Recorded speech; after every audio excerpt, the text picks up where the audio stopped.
శుభకార్యాలకు పూజార్ల కోసం వెతుకుతున్నారా? పూజారీస్.com లో అతి తక్కువ ధరలకే పూజార్లను ముందే బుక్ చేసుకోండి. వెంటనే కాల్ చేయండి. నమస్తే, నేను Keshav. Welcome to Suman TV.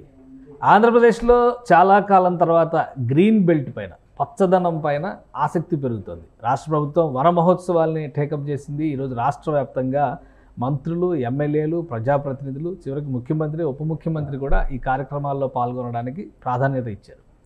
అదే క్రమంలో పచ్చదనానికి సంబంధించి రాష్ట్రంలో కనీసం 50% చేరితేనే మనం సస్యశ్యామలమైనటువంటి రాష్ట్రాన్ని చూడగలుగుతాం అనేటువంటి వాదనని ఉప ముఖ్యమంత్రి, అటవీ శాఖ మంత్రి పవన్ కళ్యాణ్ పదే పదే చెప్తున్నారు. ఈ వన మహోత్సవాలు ఏ విధంగా జరుగుతున్నాయి, వీటి వలన జరిగేటువంటి ప్రయోజనం ఏంటి, ఈ అంశాన్ని విశ్లేషించే ప్రయత్నం చేద్దాం. మనతో పాటు చంద్ర శ్రీనివాస్ గారు, అనలిస్ట్ ఉన్నారు.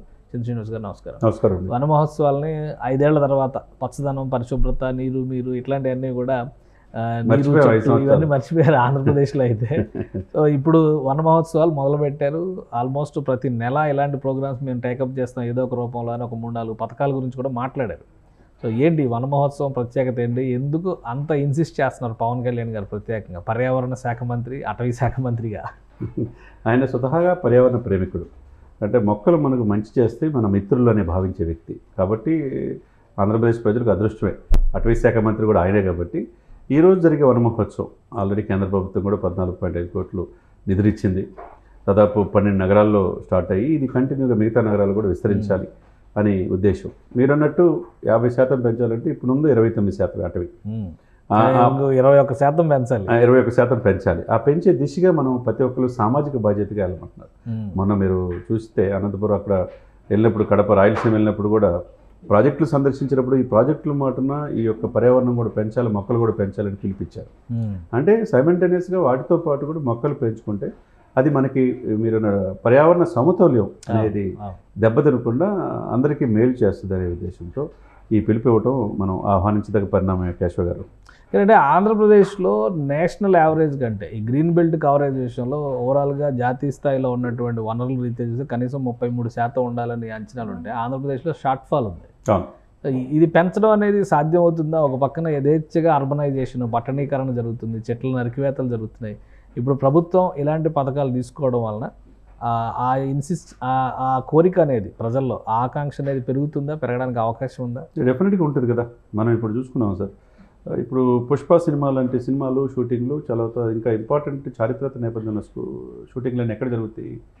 మనకు వచ్చేసరికి ఈస్ట్ గోదావరి జిల్లా దానికి సంబంధించిన కొన్ని ప్లేస్లు ఉన్నాయి సార్, ఫారెస్ట్ ఆ ప్లేస్లు అక్కడ జరుగుతుంటాయి.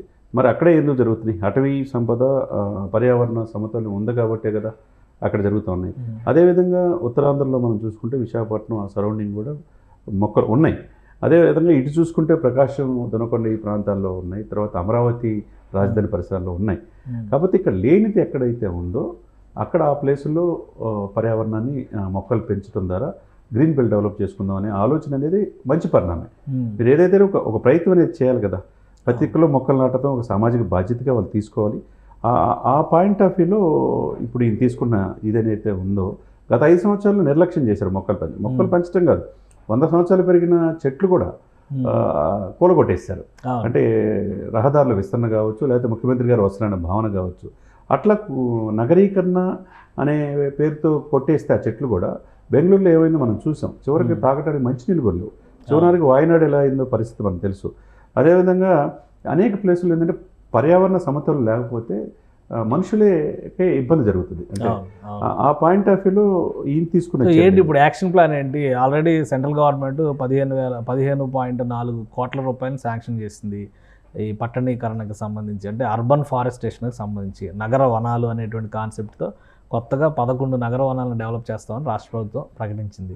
వన మహోత్సవంలో ఈ కాన్సెప్ట్స్ అన్నింటినీ కూడా ఎలాగా ప్లాన్ చేస్తున్నారు? తప్పకుండా అంటే ఇప్పుడు చెట్లు మనం వాళ్ళు చెప్పింది ఏంటంటే దేశీయ ఇదిని పెంచండి, మొక్కల్ని, దేశీయ రకం మొక్కలు. అంటే గతంలో జరిగింది ఏంటంటే పర్యావరణ సమతుల్యం కోసం అయ్యే పెంచాలి. మడగాస్కర్, ఆల్మోను, ఆస్ట్రేలియా తుమ్మ ఇటువంటి పెంచడం వల్ల సమతుల్యం దెబ్బతినిద్ది. దీనివల్ల ఆవులు కూడా ఇబ్బంది కలుగుద్ది. అవి కాకుండా మనం ఉసిరి, మనకి రావి చెట్టు కావచ్చు, ఉసిరి కావచ్చు, మిగతా వేప కావచ్చు, కార్తీక వన భోజనాలు మనం ఎప్పుడు చేసుకుంటాం, ఉసిరి చెట్టు పెట్టుకొని చేసుకుంటాం. అటువంటి దేశీయకి సంబంధించిన రకాలను పెంచి ఈ అరబ్ కంట్రీస్లో, తర్వాత తమిళనాడులో, తర్వాత తెలంగాణలో, మిగతా రాష్ట్రాల్లో వీటిని విదేశీ ఇదిని తీసేశారు పూర్తిగా. అటువంటి మనం పెంచకుండా దేశీయంగా పెంచడం వల్ల దేశీయ చెట్లు పెంచితే ఆ మొక్కలు నాటితే దానివల్ల పర్యావరణ సమతుల్యం అనేది ఉంటుంది అనేది ఫస్ట్ టైం ఈ ప్రయత్నం చేయటం. గత ప్రభుత్వాలు ఏంటంటే కోనోకార్పస్ జాతి మొక్కలు పెంచడం వల్ల దానివల్ల ఉపయోగం లేకపోగా ఇబ్బంది పర్యావరణ సమతుల్యం. కాబట్టి అవన్నీ తీసేసి మన దేశీయ మొక్కలు అనేది ఏదైతే ఉన్నదో, చింత కావచ్చు, ఉసిరి కావచ్చు, రావి కావచ్చు, శ్రీగంధం కావచ్చు, ఈ పెంచాలి అనేది ఫస్ట్ టైం ఈ స్టెప్ తీసుకోవటం. దానికి ఎంతైనా ప్రభుత్వం భరిస్తుంది.